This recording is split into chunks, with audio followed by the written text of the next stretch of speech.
Lionel was marveling at the woman as he rattled off bug puns. He would soon exhaust his inventory, which she seemed to delight in. She had long legs and a beautiful globe of curls. The scalp of his own bald spot reddened hotly, but he tried to take faith in his mustache. Without meaning to, he twitched his nose so that his mustache writhed. He had never been to a singles event. He came to this one prompted by a recent milestone in his nascent adulthood, the opening of his insect museum. Lionel's father, a physician and entrepreneur, had hoped his son would become a different kind of scientist. But when Lionel chose bugs, his father had loaned him the money to get the museum up and running with no expectation that he'd be repaid. Lionel was not entirely self-unaware. He knew his father lacked faith in him.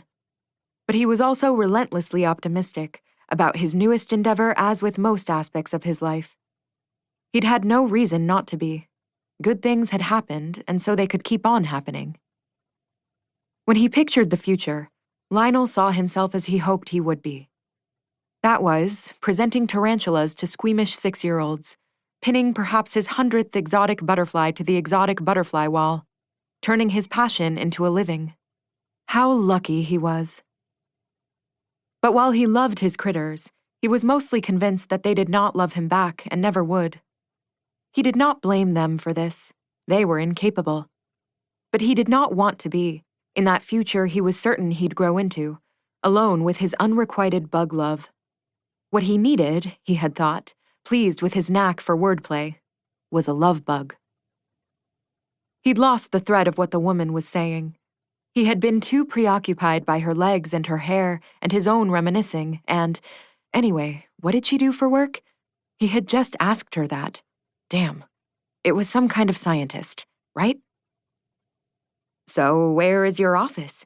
He asked, he hoped, casually. Downtown. You know, the Genesix facility? Biotech, that was it.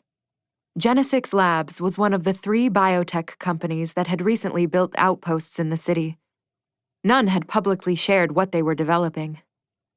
How exciting, a brilliant and beautiful woman of science and intrigue. It was surprising, too, this new position.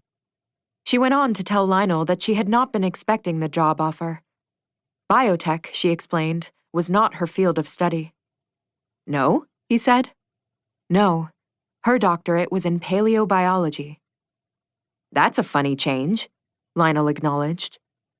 He knew nothing of paleobiology, and, honestly, he wasn't very interested. Paleoentomology, maybe, but even then, insects were old and relatively unchanging, and that was partly what he loved about them. He could tell that she took pride in her studies. It was obvious from how she'd said the word doctorate. Did you study Marks Island? Marks Island proper was not an actual island. It was connected to the city by an isthmus. But thousands and thousands of years ago, it really was an island. Everyone knew at least this much local history. Marks Island had been home to humans far earlier than any humans were thought to have lived anywhere else in this part of the world.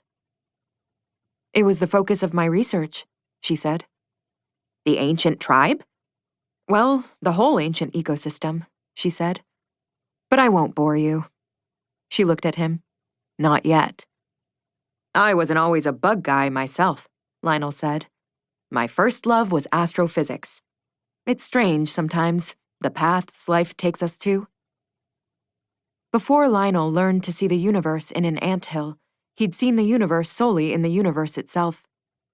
His father had harbored great hopes for his only child becoming an astronaut. But in the end, while Lionel enjoyed the abstract parts, the puzzles and thought experiments presented by the fabric of space-time, any concrete consideration of the cosmos overwhelmed him. More than once, he had hyperventilated during a lecture to the point of nearly passing out.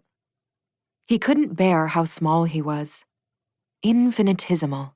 That was the word for it. He shifted to insects. They had their own tiny cosmos where he was a god.